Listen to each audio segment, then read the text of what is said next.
Publicitario. La democracia nos permite opinar con libertad. Defenderla es nuestra responsabilidad. Seguimos presentando la revista informativa Democracia. 927.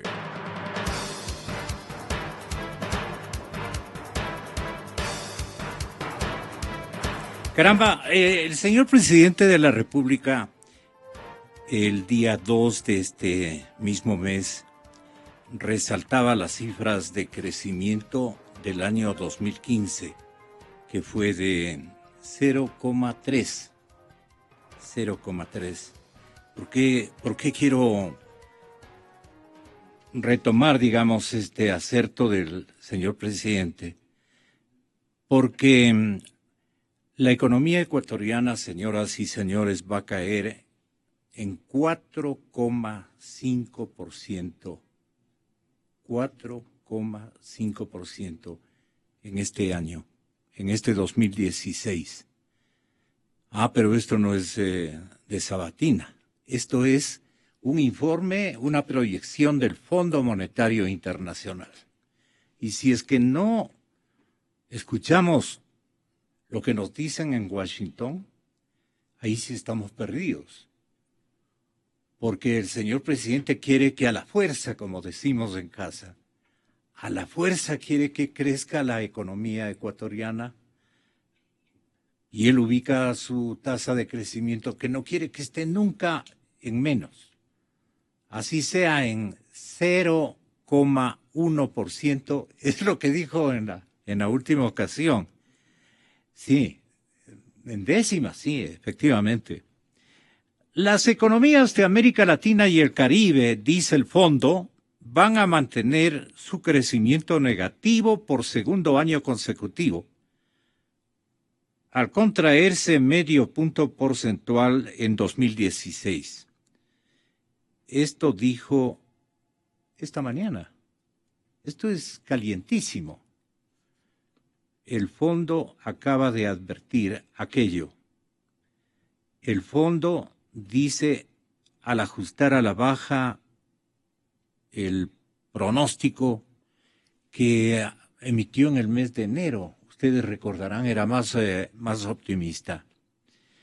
La economía del Ecuador, que caerá en 4,5 este año y 4,3 el próximo, afrontará un panorama complicado, porque dependerá de la disponibilidad de financiamiento externo y sufrirá pérdida de competitividad por la revaluación del dólar, que es otro de los problemas que lamentablemente también nos acompaña, y del brazo. Complicadísimo. 2016, para el 2016, el Fondo Monetario rebajó 0,2% a su pronóstico de crecimiento regional de 0,2%, al crecimiento de México, al crecimiento de Brasil.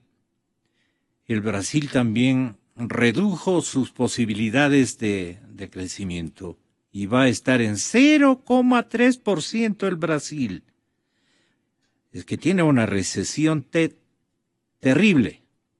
Y con los problemas políticos, miren ustedes, los problemas políticos, los discursos agresivos, las mentiras, las falacias, todo esto descompone el ambiente y la credibilidad de las sociedades, de la gente en todo nuestro continente. Mucho más en nuestra América Latina. Qué pena. Y entonces, ¿qué es lo que puede estar ocurriendo? Que vamos a librar una batalla posiblemente contra esta inflación. El peor, el más terrible fenómeno que podría ocurrir, y que aspiramos que sea un invento del Fondo Monetario Internacional, un poco para asustarnos. Me fui a buscarle, pero recordé que lo tengo en el escritorio, pero de mi casa. Entonces, ahí está, y en grandes titulares dice, Fondo Monetario Internacional teme la instauración o la instalación de una estanflación Explíquenos y dando la más cordial bienvenida a mis invitados, persevera Fernando Mosquera. Voy a Guayaquil este momento con Francisco Alarcón y vamos este momento a analizar este primer tema del Fondo Monetario Internacional con el economista José Hidalgo Pallares, el director de Cordes, que nos honra con su presencia esta mañana en la cadena Democracia. ¿Qué es una estanflación? Para comenzar. Buenos días, Gonzalo. Muchas gracias por la invitación. Un gusto estar con Fernando. Una estanflación significa un crecimiento bajo, nulo o incluso negativo de la economía, acompañado de un alza importante en el nivel de precios. En ese sentido, yo creo que las propias proyecciones del Fondo Monetario no hablan de una estanflación, sino de un estancamiento, acompañado más bien de una inflación también baja. Porque usted bien ha mencionado, el Fondo Monetario proyecta que en 2016 la economía ecuatoriana se va a contraer 4,5% y en 2017 se contraería 4,3%, es decir, una caída acumulada de casi 9% en los próximos 2 años. Pero el mismo fondo también anticipa que la inflación va a estar en torno al 1,6% en 2016 y cerca al 0% en 2017. Entonces, en realidad no sería una estanflación, sino una caída pronunciada en el nivel de actividad, pero favorablemente para encontrar alguna noticia positiva en este contexto, no acompañada de un alza importante en los precios. Empatemos en los acertos hasta este momento mencionados por José Hidalgo, director de Cordes, y creo que por Fernando Mosquera, catedrático de la Pontificia, economista que también nos acompaña. Digo, empatemos lo que estamos diciendo respecto a una eventual estanflación. No hay para tanto, dicen. Pero el Fondo Monetario, no sé si el ingeniero Francisco Alarcón leyó hace algunos días que temía un proceso de estanflación en América Latina. En la economía global incluso decía, no sé si leyó esa crónica que difundió, me parece que el Comercio El Universo de Guayaquil. Está con nosotros el ingeniero Francisco Alarcón. ¿Qué le estamos sugiriendo a la audiencia, economista Fernando Mosquera? Gracias. Que escuche, Francisco. Gracias. Un saludo al señor presidente de la Cámara de Industriales de Guayaquil por el hilo telefónico. Yo quiero compaginar con lo que adecuadamente se ha dicho aquí, que un proceso de estanflación, estanflation en inglés, no es otra cosa que un proceso recesivo con inflación. Nosotros tenemos un estancamiento. El que diga el señor presidente que el año pasado hemos crecido al 0.3 es estar marchando en el propio terreno. Es un estancamiento global. ¿Por qué no tenemos inflación? Porque gracias a Dios estamos dolarizados. Pero la variable de ajuste de la dolarización ha sido la salida de buena parte de los depósitos monetarios y por lo tanto la liquidez. La economía se ajustó por ese lado. Entonces, en ese sentido, nosotros estamos viendo que hay serias preocupaciones de un proceso de estancamiento cuando las ventas de automotores se han reducido al 50%. El sector inmobiliario no ha continuado haciendo promesas de compraventa en casi el 40%. Se han terminado únicamente los que estaban en elaboración, en ejecución, en construcción, pero no han crecido. Bien, sí. Eso demuestra el problema que tenemos, un estancamiento y por lo tanto enorme desempleo. Y todavía viene una reforma tributaria que tiene visos eminentemente que va a continuar y agudizar el problema. Los economistas pueden decir que cuando tenemos un proceso recesivo de estancamiento, lo que hay que hacer es reducir los impuestos, no aumentarlos, porque esto va a agravar el problema. Alguna vez yo había dicho este ejemplo, es como que una persona está en una piscina y se está ahogando y en vez de lanzarle un salvavidas, le ponen un par de ladrillos en cada pierna, él se va a morir más rápido, se va a ahogar más rápido. Eso es lo que se está haciendo. Pero ¿por qué se origina el asunto? El asunto se origina por la mala planificación presupuestaria de la política fiscal. Si en el año 2015 teníamos un presupuesto de 36,000 millones más o menos, ¿no es cierto? Y teníamos un déficit fiscal programado de 5,000 y necesidades de financiamiento de otros 5,000, una cantidad más o menos parecida. No logramos los créditos de China, una serie de problemas, la baja del precio del petróleo, más casi 8,000 millones de dólares menos. ¿Qué es lo que se logró? Trasladar los problemas al año 2016.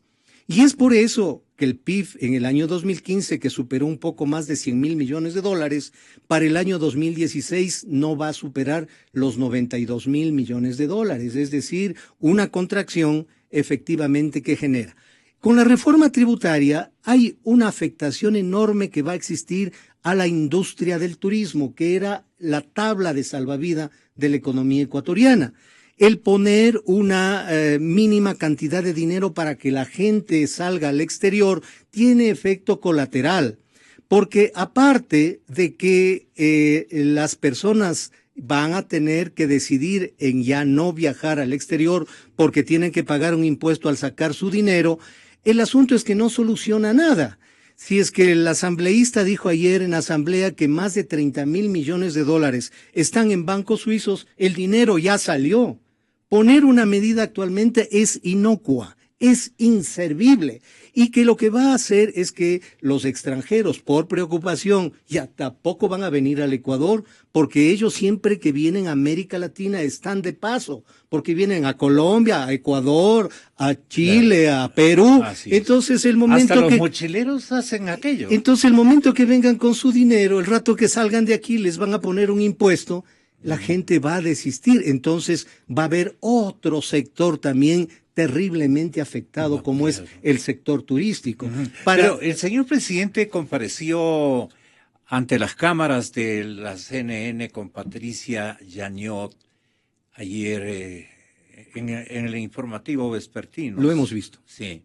Y entonces el señor presidente dice que no, pues que el que casi nos garantiza va a tener un buen desenvolvimiento es el área turística.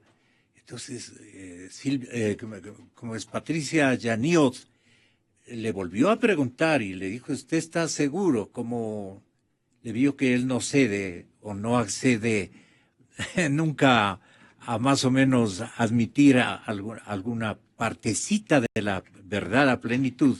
Entonces le dijo, bueno, y por lo menos permita que la gente salga a hacer turismo, porque el Ecuador también tiene que, de alguna manera, mandar sus embajadas hacia otras naciones del continente. Gonzalo, no hay peor ciego que el que no quiere ver. Uh-huh. No hay peor sordo que el que no quiere oír. ¿Recuerda cuando nosotros hablábamos sobre las salvaguardas? Uh-huh. Que si bien era un impuesto a las importaciones iba a generar desempleo, y se cumplieron. Adicionalmente, el hecho de que posiblemente hay que desmontar, pero hay que crear otro mecanismo que no viole acuerdos internacionales, ¿qué va a hacer? Diferir el convenio con Europa respecto a la preferencia de nuestras exportaciones. Por lo tanto, lastimosamente no concuerdo con lo que dice el primer mandatario, lo respeto, considero sus declaraciones en función del interés político de él, pero frente a la racionalidad económica hay una distancia. Sí, por eso sonrió Patricia Yaniot en la oportunidad que tuvo de conversar y que seguramente fue visualizado también en la ciudad de Guayaquil por nuestro invitado a distancia, Francisco Alarcón. Ingeniero, entonces, si la parte turística nos falla y todavía le ponemos ahí más cosas terribles con todo ese paquete de impuestos, ¿qué es lo que la economía va a producir? Anticipándole de que el diario El Universo, seguramente esta mañana, ya ha publicado la previsión que tiene el Fondo Monetario Internacional, ingeniero, de que la economía ecuatoriana va a caer 4,5% en este 2016. Es decir, ¿qué año vamos a vivir con este paquete impositivo, con este contraataque aparentemente o seguramente equivocadísimo de parte del gobierno? ¿Qué opinión tiene usted de lo que le dijo el presidente a Patricia Yanioda ayer en hora vespertina, al final del día? Póngale, por favor. Es verdad que hemos tenido que hacer reformas porque antes no existía institucionalidad, pero hace 3, 4 años tenemos leyes muy estables, la nueva ley de fomento a la producción, a la inversión extranjera. Nuestra Constitución del 2008 garantiza la propiedad privada, la inversión desde afuera, etc.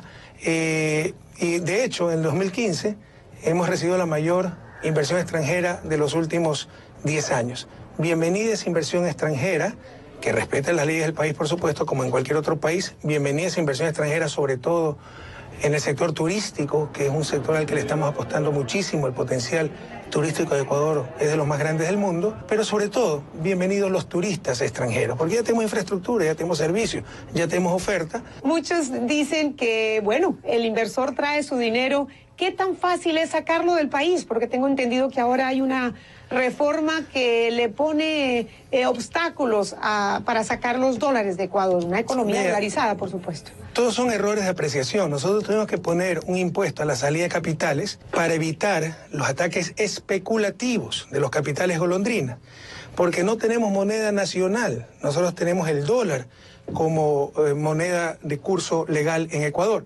Entonces, ataques especulativos en un sistema dolarizado hubieran sido mortales, ¿no? Por eso pusimos ese impuesto que ha sido muy efectivo. Pero eso es para los capitales de corto plazo, para los ataques especulativos. Si usted invierte en Ecuador y saca sus utilidades, están exentas, no pagan impuestos. Ahí hay una desinformación que puede causar mucho daño. Si tiene inversiones de largo plazo, sácalos después de esos capitales, después de tenerlo invertido más de un año en Ecuador, tampoco paga ese impuesto. Ese impuesto es para los capitales especulativos. Exa FM. Y aparte de esto, el paquete de impuestos, ¿qué les dice usted? ¿Qué les anticipa y le pronostica desde el lado técnico y desde el lado pragmático de la industria guayaquileña, que es tan importante en el desarrollo nacional? Francisco, bienvenido, buenos días. Muchísimas gracias, Gonzalo. Un saludo a usted, un saludo a José, a Fernando, distinguidos panelistas. Mire, quisiera poner en contexto, además, la cifra que usted mencionó hace un momento, Gonzalo, sobre un supuesto problema general de América Latina. Es verdad que cuando usted hace un promedio del pronóstico para el siguiente año o lo que pasó en el año pasado, usted encuentra números negativos, pero los encuentra negativos porque hay unos pocos países grandes que han tenido un decrecimiento de su economía y problemas en su economía. Un decrecimiento de Brasil, un decrecimiento de Argentina, un desplome de Venezuela. Son 3 economías grandes que jalan el promedio para abajo. Y Ecuador. Todos los demás países, esos son los únicos 4 países que no crecen. Todos los demás países de América Latina y de América del Sur crecen, y algunos a tasas muy importantes. Entonces, claro, cuando usted hace un promedio ponderado, dada la magnitud de estas economías, usted pudiera llegar, o uno podría llegar a la equivocada conclusión de que hay un problema regional. No hay un problema regional, hay un problema en unos pocos países que además se han venido manejando de manera similar por los últimos años. No existe una crisis global tampoco. Lo demostró Felipe Larraín cuando estuvo en Guayaquil hace un par de meses. Estados Unidos crece, no a la tasa que les gustaría crecer, pero crece. Ahí tenemos una 1/4 parte de la economía mundial. La Unión Europea crece, también a la tasa, tampoco a la tasa que les gustaría, pero crece. Ahí tenemos otro 20% de la economía. China crece, menos que otros años, pero crece. Entonces, si juntamos esas economías, por no sumar la de India, más América del Sur y Latina, que le acabo de puntualizar los que decrecen, vemos que no estamos ante una crisis mundial de la economía. Estamos ante un problema del Ecuador, que tiene un componente externo en el petróleo, sin duda, pero estamos hablando de problemas focalizados en pocos países. Ahora bien, ¿qué es lo que ha profundizado la crisis? Pero dejemos en claro que los afectados mayúsculos han sido los bolivarianos, ¿no? Bueno, la mayoría de ellos, ¿no? Bueno, Bolivia no, Bolivia ha tenido un manejo económico, por lo menos macroeconómico prudente, digamos, ¿no? Pero lo que es muy importante es poder separar las cifras, ¿no? Darse cuenta que aquí no hay un problema no es que ha caído una maldición sobre el continente, sino que hay unas pocas economías que están sufriendo y muchas economías tal vez más pequeñas que no les está yendo para nada mal. Ya, ¿qué golpe durísimo va a recibir este estado de la economía ecuatoriana con el paquete impositivo? Mire, hace un momento uno de los panelistas decía, y tenía toda la razón, en un momento de dificultad económica, donde, digamos, es evidente, y el mismo gobierno lo ha reconocido, que hay problemas sosteniendo el empleo actual, usted encima le va a sacar más liquidez al sector privado y a los ciudadanos para pasarla a un estado insaciable en sus necesidades. Eso solo va a profundizar la crisis. Estamos ante un estado que nada le alcanza. ¿Cómo se puede decir que llevamos 4 años o 3 años con reglas del juego estables cuando vemos que ha habido 13 reformas tributarias a lo largo de 9 años, más de una por año? Y eso las reformas legales, porque cambios normativos en la manera como se calculan o hay que reportar los tributos, ha habido muchos. Cambios laborales, ha habido 2 en los últimos, en el último año, menos de un año ha habido 2 reformas laborales durísimas. Entonces, lo que venimos haciendo con esto, más las medidas restrictivas al comercio, las salvaguardias, más todo el encarecimiento y pérdida de competitividad del sector privado, es profundizar y agudizar la crisis. La contracción. Esta última medida no va a ser la excepción. Esta última medida no va a ser la excepción, sino que además se va a regar a sectores muy populares y muy masivos como son las tiendas. Hay 130.000 lugares de expendio de gaseosas y cervezas que van a haber contraído sus negocios. Es decir, se va a regar la crisis de una manera sumamente fuerte. ¿Qué idea tiene de esto o qué balance preliminar tiene Cordes respecto a lo que puede acontecer con el área comercial o de servicios, de pequeños emprendimientos, de tiendas, como grafica este momento desde Guayaquil, el señor ingeniero Alarcón? Tenga la bondad, José. Sí, Gonzalo. Bueno, primero, respecto a lo que dijo Francisco previamente, estoy totalmente de acuerdo que no estamos hablando de una crisis global. De hecho, las proyecciones del fondo para 2016 y 2017 para los países vecinos son, si no decir, extraordinarias, bastante buenas. Por ejemplo, para Perú se espera un crecimiento del 3,7% este año y del 4% el próximo. Pero para nuestro país dice que va a caer en 4 o 5. Es justamente para reforzar lo que venía diciendo Francisco, de que no estamos en medio de una crisis global, que lo que está ocurriendo en Ecuador, lo que ocurre en Venezuela, en Brasil, en realidad son excepciones a lo que está ocurriendo en general. Nosotros somos una excepción negativa. Sí, y es una excepción por el modelo económico que se vino manejando en los últimos años. Nosotros en Cordes acabamos de publicar un libro sobre el socialismo del siglo XXI, después del boom de las materias primas, y se ve claramente que los países que habían manejado su economía dependiendo de un alto precio de los commodities están ahora sufriendo las consecuencias. Y bueno, respecto a la reforma tributaria, había una nota bastante interesante de Diario El Comercio la semana pasada en la que se manifestaba que en las tiendas, en los comercios más pequeños, las cervezas y las gaseosas representaban más o menos el 50 o el 75% de las ventas.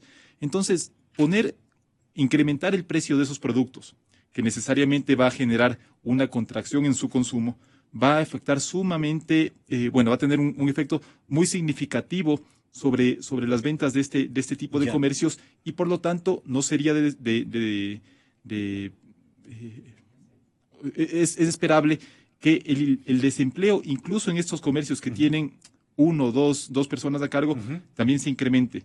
Y respecto, de hecho, al tema del desempleo, esta semana vamos a conocer las nuevas cifras oficiales, y también es esperable, lamentablemente, que las tasas de desempleo y de empleo inadecuado, no sé si se hayan disparado, pero por lo que hemos venido escuchando en los últimos meses de distintos sectores económicos, parecería que es así. Y sobre todo, más grave aún, es que la cantidad de puestos de empleo adecuado se hayan reducido aún más de lo que ya se redujeron el año pasado. Ahora, yo les pido a los tres, porque se nos está terminando el tiempo, que tengan la bondad de pensar en los estímulos. ¿Qué estímulos, por ejemplo, requiere la industria ecuatoriana este mismo instante? ¿Qué estímulos? Porque el señor presidente, bueno, pues por debajo puede estar pensando que tenemos nosotros ustedes, no este interlocutor intermediario nada más, pero ustedes con la capacidad y la experiencia, con el protagonismo que tienen en la medición de la circunstancia, van a pensar de que el estímulo o los estímulos para el área especialmente del emprendimiento y de la sustentación de una industria más o menos vigorosa que genere trabajo y empleo, es lo que nos conviene. Así el presidente vaya y diga sus cosas en medios de comunicación para quedar bien por ese momento, qué sé yo. Pero el presidente debe estar enormemente preocupado. Ahora, el problema es si está encaprichado. Y eso es malo decirle que está equivocado, que es un apodo que le digan que es economista y todo lo que le han dicho. Él hace de adrede. Es decir, se desquita haciendo y construyendo escenarios imprudentes, fuera de quicio, digamos, fuera de lógica elemental. Esto lo dice incluso un estudiante de tercer año de economía de cualquiera de nuestras universidades. ¿Cómo va a atacar una contracción con más afectación en los costos a través de impuestos? Eso no se ve en ninguna parte del mundo, pues no, ni en ninguna temporalidad. Pero en fin, le pido disculpas al presidente de la República, pero hay que decirle así, está equivocado, presidente. Ahora, el encaprichado va a tomar otras acciones. ¿Qué le recomendarían ustedes para que en vez de esas otras opciones que él tiene como presidente, más bien escuche las que le presentan ustedes, que reflejan en este momento el sentido común de todos los emprendedores y empresarios y gente que se faja para sobrevivir con sus empresas, desde el tendero hasta el fabricante mayúsculo en cualquiera de las factorías ecuatorianas?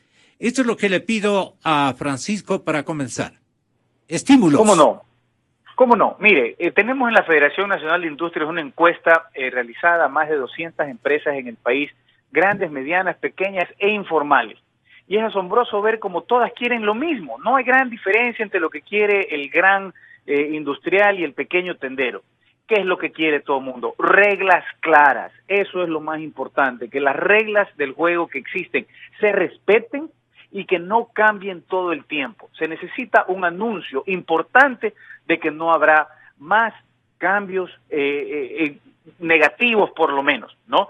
Eso por un lado. Por otro lado, el año pasado, usted se acordará, Gonzalo, que fuimos a Carondelet en marzo del año 2015, el sector empresarial en pleno, y presentamos 37 propuestas en el ámbito impositivo, en el ámbito laboral, en el ámbito de comercio exterior, en el ámbito normativo, en el ámbito agrícola, en el ámbito laboral, donde estaba un plan completo para salir adelante en el país. Y lo que ha habido de allá para acá han sido 2 reformas laborales, incremento en combustibles, incremento en electricidad, incremento inorgánico de salarios nuevamente, ahora este paquete tributario tan fuera de lugar. ¿En qué módulos entonces tendría que venir esta palabra que va a respetar el presidente? La claridad.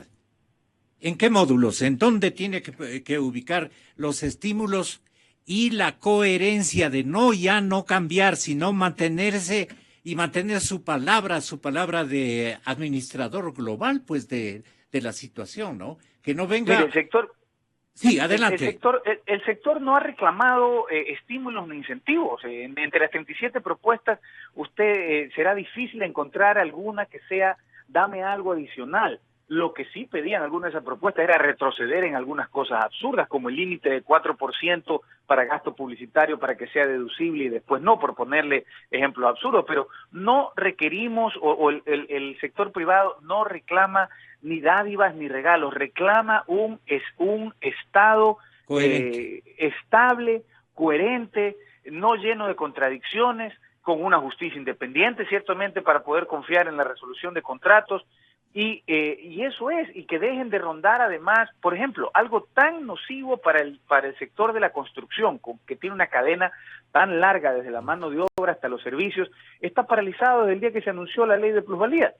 Sería un gran mensaje decir que esa ley al menos, ya no hablemos de las demás, que esa ley al menos queda archivada para el olvido eternamente. Usted va a ver cómo se comienza a reactivar poco a poco la construcción no hay demanda en este momento, nadie se embarca en comprar una casa porque no sabe qué va a pasar con ese bien. Eso es una manera de ahorrar y de invertir, ¿no? Entonces hay tantas cosas que se pueden hacer para generar confianza en el país, que eso es de lo que más adolecemos. Adolecemos de dos problemas básicamente. El sector privado adolece de un problema de confianza y adolece de un problema de competitividad. La diferencia de inflación, escúcheseme bien, la diferencia de inflación entre Ecuador y Estados Unidos, y los comparo porque tenemos la misma moneda, para que no se le eche la culpa a la moneda. Sí. La diferencia de inflación entre Ecuador y Estados Unidos desde enero del 2007 hasta septiembre del 2015 fue de 24%. Ahí está evidenciada nuestra pérdida de competitividad. Y después de septiembre del 2015, que es donde está cerrada esa cifra, hemos tenido incremento de combustibles, de electricidad, de mano de obra y otro paquete tributario. José Hidalgo Cordes. Sí, Gonzalo. Bueno, primero, el presidente habla o destaca la inversión extranjera directa que llegó al país del año pasado. Fueron 1.060 millones y eso representa el 1% del PIB. Uh-huh. El presidente dice que es el mejor resultado de su gestión. Sí, eso es verdad, porque es un país que no ha recibido inversión extranjera directa y eso se explica justamente por la poca confianza, por la poca, el corto plazo con que se manejan las normativas en el Ecuador. De hecho, si es que uno ve la inversión extranjera directa que llegó, por ejemplo, al país cuando se estaba construyendo el OCP, en términos del tamaño de la economía fue muchísimo mayor que estos 1.060 millones que llegaron el año pasado. El presidente también habla de que el impuesto a la salida de divisas es para los capitales golondrina. En realidad, ahí sí hay que hacer una aclaración bastante importante. Y es que el impuesto a la salida de divisas grava incluso las importaciones. Entonces, un importador establecido en el Ecuador, ¿qué tipo de capital golondrina maneja? Una persona que se va a hacer turismo en Colombia, ¿por qué es un capital golondrina?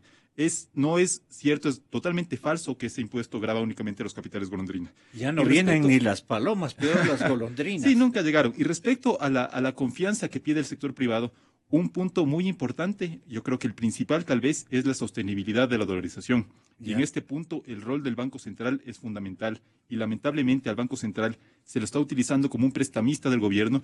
Las últimas cifras publicadas hoy hablan de un crédito de 2.500 millones de dólares del Banco Central al gobierno, que es el mismo monto que tenemos en reservas. Entonces, hay 2.500 millones en papeles. Sí, en papeles del Ministerio de Finanzas, claro, que están en poder del Banco Central. En realidad, si es que uno hace las comparaciones, todos los depósitos del sector público no financiero que están depositados en el Banco Central los ha utilizado para prestarle plata al gobierno. Entonces, estamos hablando de una situación fiscal que pone en riesgo la dolarización y que, por lo tanto, la principal medida... ¿Está en riesgo la dolarización? A ver, yo creo que... Cortes? No. no me ponga títulos. Si es que el manejo fiscal continúa así, yo sí creo que la dolarización estaría en riesgo. El tema es que el gobierno afortunadamente ya viene haciendo recortes, pero no son suficientes, y lamentablemente se está utilizando al Banco Central como un prestamista del gobierno cuando su rol es el opuesto. Su rol es defender el sistema monetario y por lo tanto yo creo que la principal señal de confianza que debería lanzar el gobierno a los empresarios, más allá de una estabilidad normativa, es garantizar que la dolarización se va a mantener. Si es un capricho ideológico el que quiere exhibir para la historia el señor presidente, terminando con la dolarización y con un amor pero apasionado por la moneda propia, estamos fritos, si ese es el capricho que él persigue.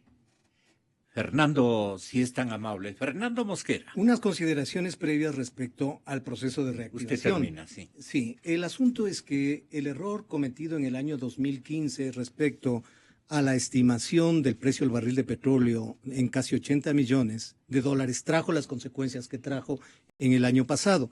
Este año, haber considerado un monto similar en impuestos con la baja de la actividad económica fue otro error y es una de las causas del ajuste tributario que estamos viviendo.